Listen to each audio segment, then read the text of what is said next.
श्री स्वामी समर्थ. नमस्कार सर्वांना. सर्वांचे खूप खूप स्वागत आहे माझ्या डेली रुटीनच्या व्हिडिओमध्ये. देवपूजा आटोपून मी इथे स्वामीचरित्र सारामृतचे 2 अध्याय वाचन करत आहे. डेली नाही जमत, पण जमल तसं मी त्यातील एखाद दुसरा अध्याय वाचतो रोजच्या रोज. नंतर वाचन झाल्यावरती आम्ही इकडे पापडाचं पीठ मळायला घेणार होतो.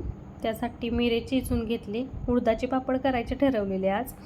मग उडदाचे पीठ, मीठ, पापडखार व पाणी घेऊन हे सर्व मिश्रण तयार करून घेतलं. छानपैकी असं पीठ मळून घेतलं घट्ट. घरच्याच उडदाच्या डाळीचे पीठ आहे. शेतात ह्यावर्षी खूप उडीद पिकला होता. मग यावर्षी उडदाचे पापड करायचे ठरवले. अशा प्रकारे मी, आई दोघीजण पापड करत होतो. मी गोळ्या करून दिल्या पटपट, आईने लाटल्या. नंतर आमच्या आजी सासूबाई म्हणजे आमच्या आजी आल्या मदतीसाठी. मग त्यांनी गोळ्या करून दिल्या. मग मी आईने दोघींनी पटपट पापड लाटून घेतले. साईशा झोपली की आमच्या कामाचं स्पीड डबल होतं, कारण ती उठायच्या आधी आम्हाला काम आटपून घ्यायचं असतं.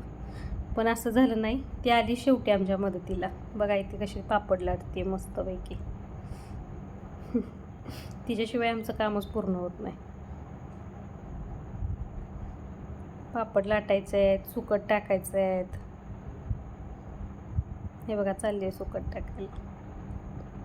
अशा प्रकारे आम्ही पापड लाटून घेतले व घरातच सुकवून घेतले. उन्हात घातले की ते व्यवस्थित सुकत नाहीत, म्हणून आम्ही घरातच सुकवून घेतलेत. म्हणजे ते चपटे चपटे राहतात, फुगत नाहीत, असे वाकडे तिकडे होत नाहीत.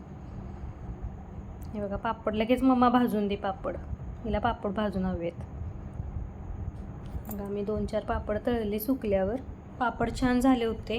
नंतर आम्ही झाडांना पाणी घालून घेतलं. हिला पण पाणी घालायचं होतं. पाण्यात खेळायला खूप आवडतं साईशाला. मग बाकीची घरातली कामं आवरून घेतलीत. व्हिडिओ आवडल्यास नक्की लाईक, शेअर आणि चॅनेल नक्की सबस्क्राईब करा.